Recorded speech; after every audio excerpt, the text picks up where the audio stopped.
हर हर गंगे हर हर महादेव। नमस्कार दोस्तों, स्वागत है आप सभी का एक बार फिर से हमारे YouTube चैनल मंत्र ज्ञान पर। दोस्तों, आज के इस वीडियो में हम आपको बताएंगे गुरुजी द्वारा बताई गई वो विधि जिसके माध्यम से हम अपने सभी अर्जित पापों से बड़ी ही आसानी से मुक्ति पा सकते हैं। दोस्तों, 30 मई को इस बार गंगा दशमी पर ऐसा दुर्लभ योग बन रहा है जिसका लाभ हम सभी को उठाना चाहिए। तो आइए जानते हैं पूज्य गुरुजी द्वारा बताई गई वो विधि जिसके अनुसार अगर हम गंगा स्नान करते हैं तो निश्चित ही हम हमारे पापों से मुक्ति पा सकते हैं। तो आइए जानते हैं कि वो कौन से कार्य है जिनको करने से हमें पूरे के पूरे सही पुण्यों की प्राप्ति होती है। अगर आप गुरुजी के बताए अनुसार गंगा स्नान कर लेते हैं तो जिस कामना की पूर्ति के लिए गंगा स्नान करने जा रहे हैं वो कामना पूर्ण हो जाएगी, यानी कि हम पापों से मुक्त हो जाएंगे और पुण्य की प्राप्ति होगी। आपके जीवन में पैसों की कमी या अन्य जो भी कठिनाइयां या बाधाएं हैं वह दूर हो जाएगी। सबसे पहले तो यह जानना चाहिए कि जब कभी भी आप गंगा जी में स्नान करने के लिए घर से चले तो बिल्कुल शुद्ध होकर के घर से निकले। घर से ही अपने गुरु मंत्र का जप करते हुए या फिर आपके जो भी आराध्य है उनके नाम का स्मरण करते हुए व जाप करते हुए जाएं। चाहे वह शिव जी हो, माँ भगवती हो, राम जी हो या कृष्ण जी हो, उनके नाम का जाप करते हुए ही घर से निकलना चाहिए। पुराणों में यह तक लिखा हुआ है कि घर से पैदल ही जाने पर पुण्य की प्राप्ति होती है। अगर आप जूता चप्पल पहन करके चलते हैं यानी चरणों में अगर आपके पादुकाएं होती है तो आधा पुण्य तो उन पादुकाओं को प्राप्त हो जाता है। इसलिए कहा गया है कि घर से पैदल ही गंगा स्नान के लिए जाना चाहिए। लेकिन आज के समय में तो यह संभव नहीं है, तो कम से कम इतना जरूर करना चाहिए कि जब आप गंगा जी के पास जाते हैं तो वहां आप जहां कहीं भी होटल या धर्मशाला आदि में ठहरे हैं वहां से गंगा जी की जितनी भी दूरी हो वह दूरी आप कभी भी जूता चप्पल पहन कर के ना करें। जब आप गंगा जी में स्नान करने जाएं तब नंगे पैर ही चलकर जाएं और सदैव इस बात का ध्यान रखें कि गंगा जी में कभी भी अशुद्ध हो करके नहीं जाना है। ऐसा नहीं करना है कि हम नित्य कर्म आदि कर लिए अब स्नान तो गंगा जी में ही करेंगे। जिस जगह भी आप ठहरे हैं वहां से शुद्ध होने के पश्चात ही यानी कि नहाने के पश्चात ही आपको गंगा जी में स्नान के लिए जाना चाहिए। अशुद्ध शरीर से कभी भी गंगा जी में नहीं जाना चाहिए, नहीं तो पुण्य की जगह उल्टा दोष लग जाता है।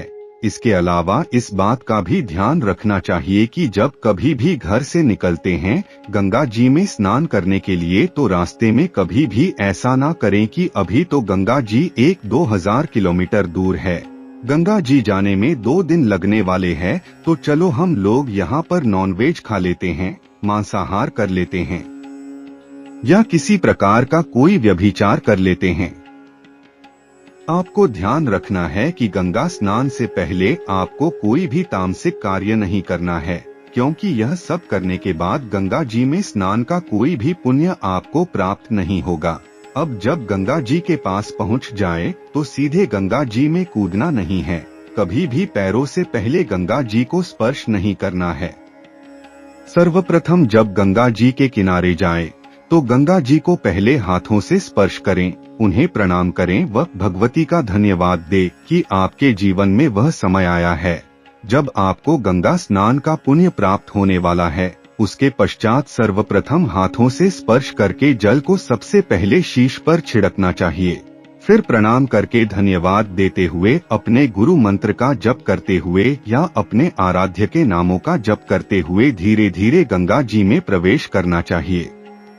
उसके पश्चात गंगा जी में जाने के बाद वैसे तो कहा जाता है कि कम से कम 3 डुबकी अवश्य लगाना चाहिए, लेकिन आप यथाशक्ति कितनी भी डुबकी लगाकर भगवती गंगा जी में स्नान कर सकते हैं। दोस्तों, ध्यान रखें कि स्नान के दौरान आपको भगवती गंगा जी या महादेव भोलेनाथ के मंत्रों का जाप अवश्य करना है। उसके पश्चात जब आपका गंगा स्नान पूर्ण हो जाए तब पितरों के निमित्त अपनी अंजुलि में गंगा जी का जल लेकर के भगवान सूर्य नारायण को अर्घ देना है। अब अर्घ्य आप किस मंत्र से देंगे? अगर आप जनेऊ धारण करते हैं तो गायत्री मंत्र से दीजिए, नहीं तो गुरु मंत्र से दीजिए, वह पितरों के निमित्त होगा। अर्घ्य देने से पहले भगवान सूर्य नारायण की तरफ देखते हुए कहें कि हे मां गंगा, में अपने कुल के पितरों की तृप्ति के लिए भगवान सूर्य नारायण को गंगा जल का अर्घ दे रहा हूं। इससे आपके पितृ देवता प्रसन्न होकर के आशीर्वाद देंगे। उसके बाद आप अपने आराध्य देवताओं के निमित्त और सूर्य नारायण के निमित्त जल से अर्घ्य दे सकते हैं। यह आपको अवश्य करना चाहिए। भीगे वस्त्र में ही खड़े होकर के भगवती गंगा के जल में अपने गुरु मंत्र का जप करना चाहिए। चाहे 5 मिनट कीजिए या 1 घंटा, अपने सामर्थ्य के अनुसार आपको गुरु मंत्र का जप करना चाहिए। प्रयास तो यह करना चाहिए कि कम से कम एक अनुष्ठान ही हो जाए, वहां पर तो अति उत्तम है। इतना करने के पश्चात जब आप गंगा जी के जल से बाहर निकलेंगे तो ध्यान रहे इस बात का कि अक्सर लोग गलती कर देते हैं कि बाहर निकलने के पश्चात अपने शरीर को पोंछ लेते हैं। ऐसा कहा जाता है कि अगर आप अपने शरीर पर से जल को पोंछ लेते हैं तो आपका सारा पुण्य जो आपने अर्जित किया है वो भी उसी समय पोंछ दिया जाएगा, यानी कि कोई भी पुण्य आपको प्राप्त नहीं होगा। इसलिए गंगा जी के जल को पोंछने की गलती ना करें और उसे अपने शरीर पर ही सूखने दें, तभी आपको पूर्ण फल प्राप्त होगा। आप चाहे तो इसका वैज्ञानिक अर्थ भी निकाल सकते हैं। यह तो आप सभी जानते हैं कि भगवती गंगा का उद्गम हिमालय पर्वत की चोटियों से होता है, और यह भी आप सभी जानते होंगे कि हिमालय पर्वत पर कई प्रकार की जड़ी बूटियां यहाँ तक कि संजीवनी तक पाई जाती है।